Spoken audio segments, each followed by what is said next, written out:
Praise the lord. యోహోను 1లో 3వ అధ్యాయంలో 11 నుంచి 12, 13 వచనాలు చూసినట్టయితే 13వ వచనంలో, సహోదరులారా, లోకము మిమ్మును ద్వేషించిన ఎడల ఆశ్చర్యపడుకుడి. మనము సహోదరులను ప్రేమించుచున్నాము గనుక మరణములో నుండి జీవములోనికి దాటి ఉన్నామని ఎరుగుదుము. ప్రేమ లేని వాడు మరణమును నిలిచి ఉన్నాడు. చూసినారా, దేవుడి వచనం ఎలా హెచ్చరిస్తుందో. సహోదరులారా, మనల్ని లోకంలో వాళ్ళు, దేవుణ్ణి గుర్తెరగని వాళ్ళు, అన్ని జనులు మనల్ని ద్వేషించినా కానీ మనము ఆశ్చర్యపడకూడదు. ఏంటి వీళ్ళు నన్ను ద్వేషిస్తున్నారు, ఏంటి వీళ్ళు నన్ను తిడుతున్నారు, ఏంటి వీళ్ళు నన్ను అవమానపరుస్తున్నారు, ఏంటి వీళ్ళు మమ్మల్ని చిన్నచూపు చూస్తున్నారని చెప్పి మనం ఆశ్చర్యపడిన అవసరం లేదు. ఎందుకంటే మనము దేవుణ్ణి నమ్ముకున్న వాళ్ళం, పరిశుద్ధ దేవుణ్ణి గుర్తెరిగిన వాళ్ళము.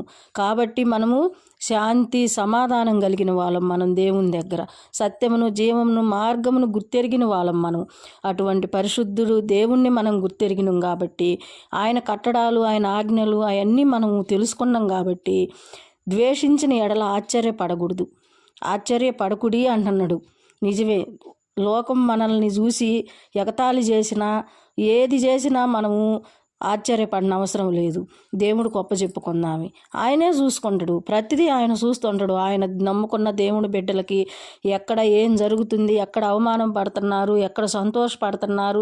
మనం సంతోషపడితే ఆయన సంతోషపడతాడు, మనం దుఃఖించితే ఆయన కూడా దుఃఖించుతాడు. నా బిడ్డలు దుఃఖించుతున్నారే, నా బిడ్డలు ఏడుస్తున్నారని ప్రతిదీ మనల్ని చూసుకుంటూ ఉంటాడు.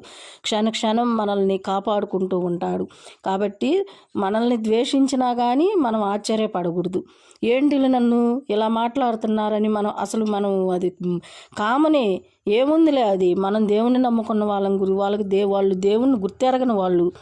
అటువంటి వాళ్ళ మధ్యలో మనం మాట్లాడకూడదు. వాళ్ళు నేర్చుకోవాలి, వాళ్ళు మనల్ని చూసి తెలుసుకోవాలి. ఏంటి మేము అవమానపరిచినా, ద్వేషించినా సైలెంట్గా వెళ్ళిపోతున్నారు, వీళ్ళు దేవుణ్ణి నమ్ముకున్న వాళ్ళు ఈ విధంగా ఉంటారా, వీళ్ళని చూసి మనం కూడా ఇలా ఈ మార్గంలో పోదామి, సత్యము, జీవము, సన్మార్గం ఇదే అని వాళ్ళు తెలుసుకోవాలి.